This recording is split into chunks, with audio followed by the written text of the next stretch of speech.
Hi. To start with the recipe, first, you'll want to rinse 200 grams of long grain rice under cold water for about 30 minutes. This step is crucial because it removes excess starch, which can make your rice sticky.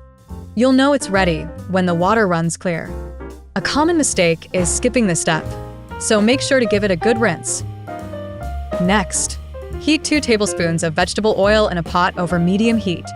Add 1 medium chopped onion and sauté it until it's softened, which should take about 3 to 5 minutes.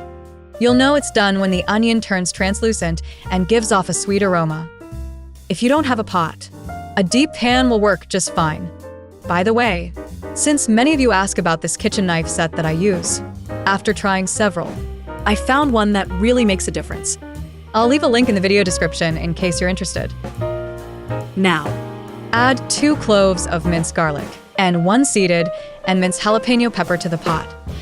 Cook them for about a minute until they're fragrant. You'll know it's ready when you can smell the garlic and jalapeno.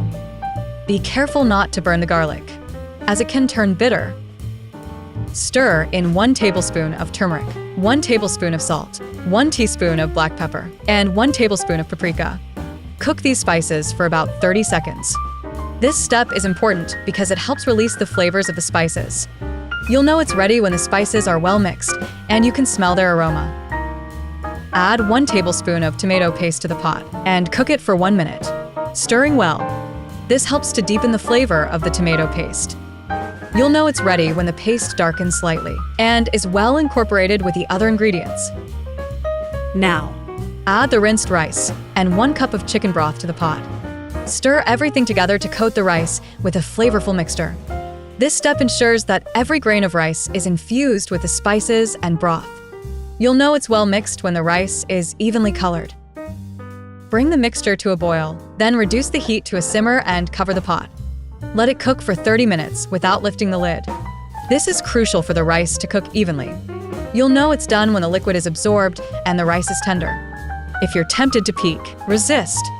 Lifting the lid can release steam and affect the cooking process.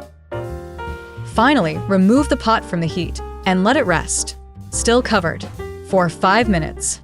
This allows the rice to finish cooking and absorb any remaining moisture. After resting, fluff the rice with a fork to separate the grains. You'll know it's perfect when the rice is fluffy and each grain is distinct. Enjoy your delicious Spanish rice.